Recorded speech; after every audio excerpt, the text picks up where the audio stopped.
শিষ্যর জন্যে প্রভু রেখে গেছেন তার নিজেরই শান্তি। যোহন 14:27-31 পদ। তোমাদের জন্যে শান্তি রেখে যাচ্ছি, তোমাদের দিয়ে যাচ্ছি আমারই শান্তি।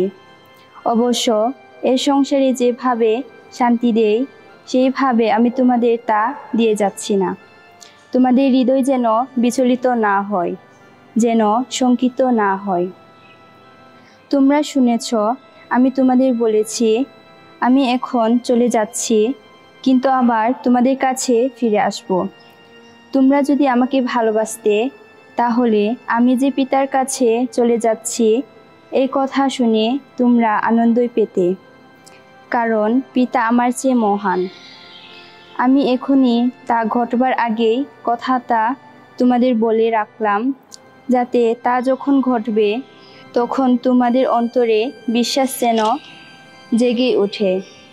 তোমাদের সঙ্গে আমি আর বেশিক্ষণ কথা বলবো না, কারণ এই সংসারে সেই রাজাটা এখন এগিয়ে আসছে। অবশ্য আমার উপর তার কোনো অধিকার নেই, তবুও জগৎকে এই কথা জানাতেই হবে যে পিতাকে আমি ভালোবাসি, আর আমি যা করি তা পিতার নির্দেশ মতোই করি। এখন ওঠো, চলো আমরা এখান থেকে চলে যাই।